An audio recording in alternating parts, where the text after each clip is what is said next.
아이 둘을 키우는 엄마로서 지난 6년간의 결혼 생활은 순탄하지 않았습니다. 방문을 걸어 잠그고 육아를 외면하는 남편, 이름을 강제로 개명하게 하는 시어머니, 그리고 원하지도 않는 종교에 가입하라는 아가씨까지.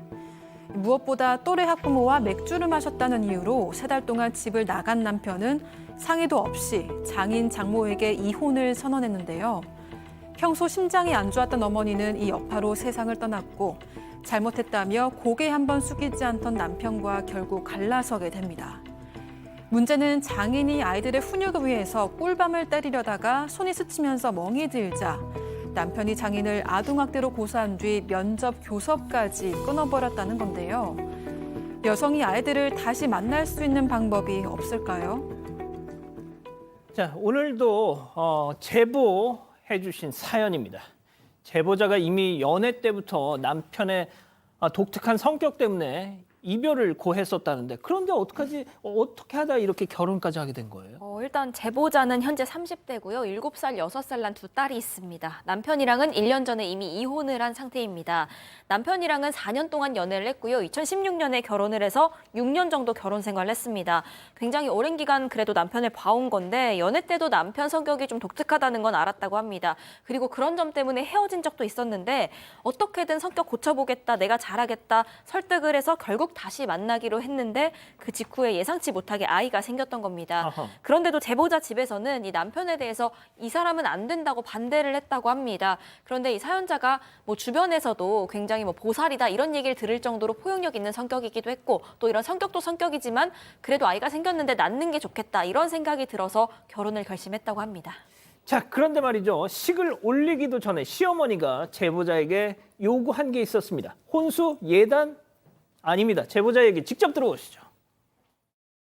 얘기를 하더라고. 네 이름이 안 좋다. 자식이 멀리하고 자식이 빨리 죽고 신랑을 멀리하고 신랑이 빨리 죽는다. 너는 개명을 해야 된다. 근데 제가 그 말을 들었을 때는 제가 시집을 갔을 때 무슨 일이 나건 제 탓을 할 것 같은 느낌이 드는 거예요. 제가 철학관에 몇 번 들어봤거든요. 이거는 이름이 쓰는 한자가 아닌데 이걸 왜 썼지? 이렇게 얘기하더라고요. 너는 아무 말 없이 그냥 성적으로 그렇게 하겠다 그런 식으로 해석을 한다 이렇게 얘기를 하더라고요. 자, 이게 그러니까 쉽게 제가 예를 들면 가늠할 간자 이런 거를 이름 한자로 쓰라고 했다는 거예요. 세상에 그런 이름을 박아가지고 청첩장을 돌리라고 했으니. 그러니까요. 사실 저기서부터 사실 저는 개인적으로 갈라 쓰는 게 맞았다고 생각이 개인적으로 좀 드는데, 물론 이따 지나간 일이니까요.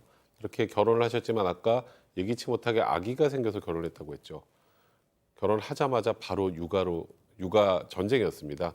완전 말 그대로 독박 육아였는데 남편이 교육 관련 업체를 운영을 하면서 늦게 출근하고 새벽에 퇴근합니다.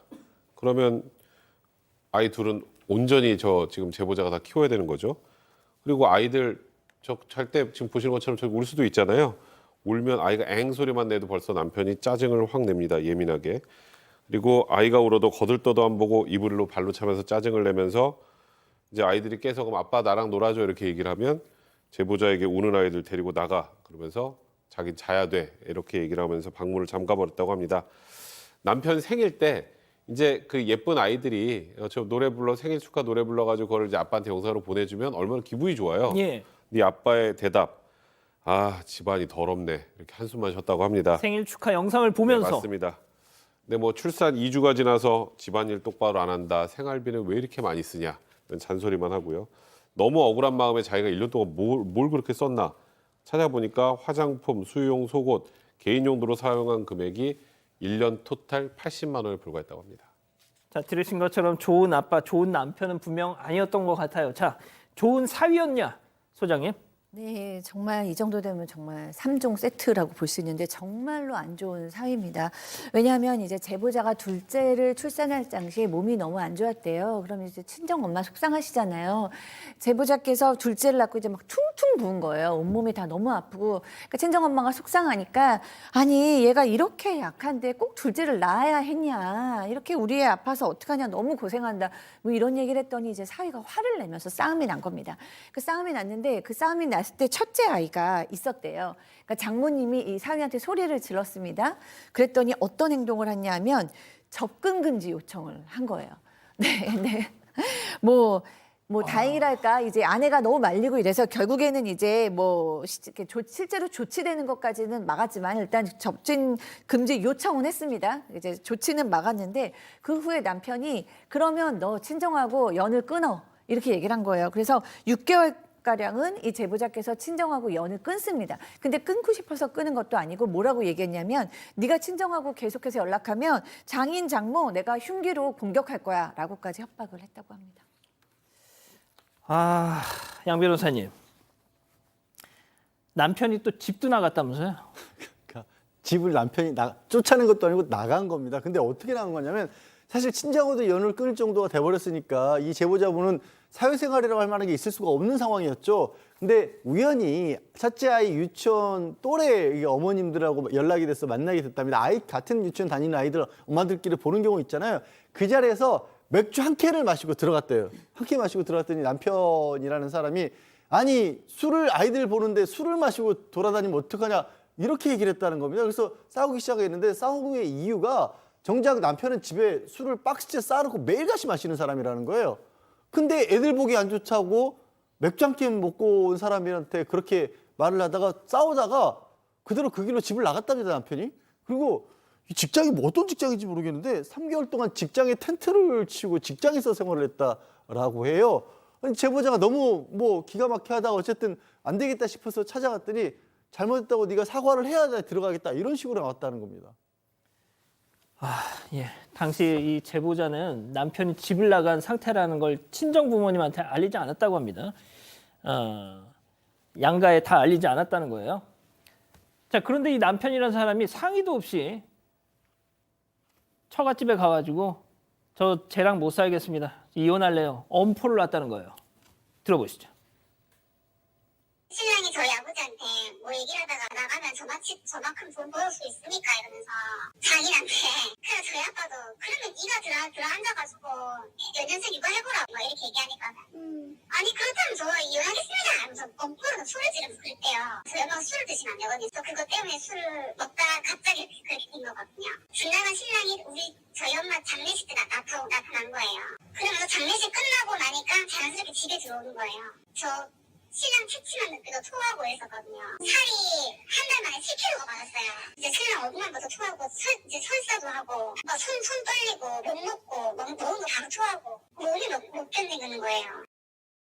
뭐 갑작스러운 어머니의 부고 온전히 뭐 남편 탓이다라고는 할 수는 없겠지만 원망은 되지 않습니까, 이 상황? 네, 그렇습니다. 뭐 직접 사유는 아닌데 연관성이 없지는 않죠. 왜냐하면은 심장이 약하신 어머니께서 사위가 이혼할 거다 여기저기 다 얘기하고 엄포를 놓고 다니니까 그거에 스트레스 받아가지고 술을 막 벌컥벌컥 드셨다는 거잖아요. 그래서 급성 심근경색으로 돌아가셨다는 거예요. 그 제보자가 너무 안쓰럽습니다. 왜냐하면 제보자가 정말 트라우마가 되신 것 같아요. 그렇게 하고 집에 들어오는 남편을 볼 때 그 마음이 어떻겠습니까? 본인의 엄마가 돌아가셨는데 그래서 이 남편이 집에 들어오는 순간 그냥 그 채취만 맡아도 구토가 일어나고 한 달 만에 7kg가 빠졌어요. 너무 엄마 생각에도 괴롭고 모든 게 괴로워서 정말 극단적인 선택까지 하려고 하니까 아이들이 엄마한테 매달리면서 엄마 어디 가지 마 어디 가지 마 이라고 하면서 엄마 등허리를 아이들이 고사리 같은 손으로 두들겨 줬다고 하고요. 설사와 구토 이런 증상 지금도 이어지고 있다고 합니다. 예. 자, 여기 이것도 모자라서요. 그 시누이까지 나서가지고 뭐 또 뭐 이상한 주문을 했단. 그러니까 어머니가 돌아가시기 전이었는데 몸이 계속 안 좋아서 그 얘기를 우연히 신우한테 얘기를 했더니 침대를 놓는 곳이 있다면서 안내를 해주더랍니다. 근데 갔더니 병원이 아니라 무슨 절이었대요. 이 신우이라는 사람이 그러면서 개인정보 싹 적어가지고 그 절에 가입을 회원 등록을 시키더라는 겁니다. 근데 거기 쓰다 보니까 뭐 이렇게 다달이 10만 원씩 회비까지 나라고 하니까 아니 이런데 저 가입할 생각이 없습니다라고 했더니 이 신우이라는 사람이 하는 말이 들어올 때는 마음대로 들어왔지만 그대로 그냥 가면 우리 신들이 가만두지 않을 거예요 이런 얘기를 하더라는 겁니다.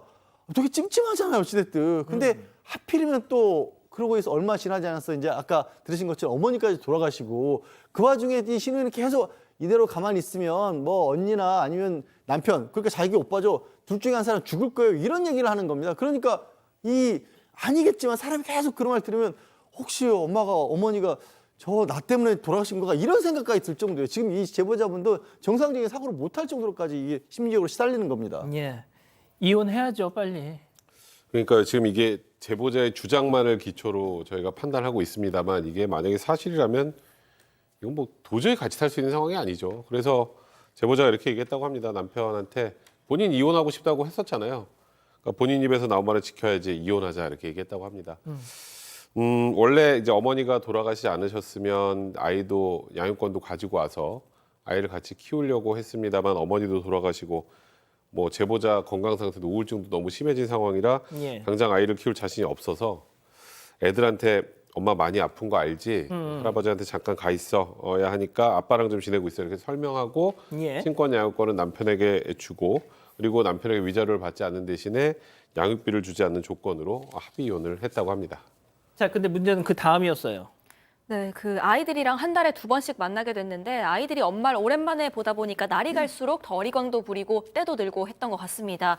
그러다가 하루는 이 친정 아버지, 그러니까 아이들 할아버지가 아이들이 너무 버릇없게 구니까 아이들을 훈계하면서 엄마 말 좀 들어라라고 하면서 이 꿀밤을 딱 때리려고 했는데 그 순간 하필이면 아이가 고개를 이렇게 위로 든 겁니다. 어허. 그러면서 이 눈두덩이에 손이 스쳐서 그 부위에 멍이 살짝 들었다고 했습니다. 그런데 아이들이 집에 돌아가고 나서 남편은 별말도 없었는데 며칠 뒤에 갑자기 경찰로부터 연락이 옵니다. 무슨요? 남편이 장인을 아동학대로 고소했다라는 내용이었고요. 이 제보자를 신고한 건 아닌데 제보자 역시도 너 그 폭행 방조하지 않았냐? 라면서 교섭을 뚝 끊어버렸다고 합니다. 제가 그 아이의 눈두덩이 멍든 사진을 봤습니다. 아이는 웃고 있었어요. 자, 이쯤에서 별별 상담소 오늘의 궁금증 짚어보죠. 자, 일방적으로 교섭을 끊어버린 남편 어떻게 해야 아이들을 만날 수 있을지 지금 묻고 계십니다. 자, 양 변호사님. 네, 일단 면접교섭권 자체도 권리고 이걸 이행하지 않을 경우에 면접교섭권 이행 신청이라는 것을 가정법원에 할 수가 있습니다. 그러니까 이혼 소송하는 것과 똑같은 것이고요.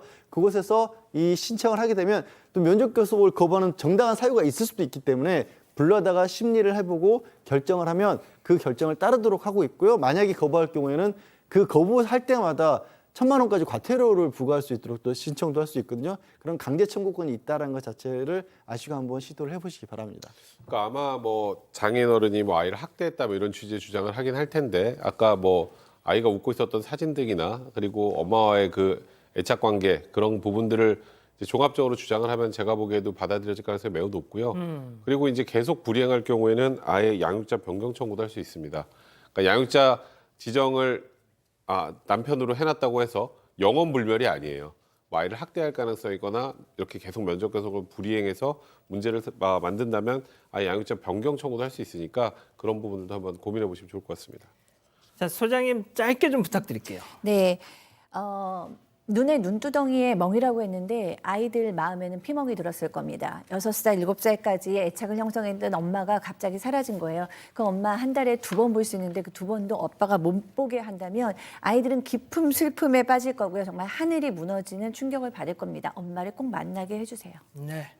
자, 이 기자. 네, 가족 여러분들도 많은 의견 주시고 계신데요. 일단 앨리스님, 같이 살 때는 육아도 안 하던 사람이 뭐 얼마나 애끓는 부정이라고 아동학대 신고를 합니까 하셨고요. 콜라님, 저 남자 밑에서 애들 잘하면 안 될 것 같습니다. 꼭 아이들 만나세요라는 의견 주셨습니다. 예.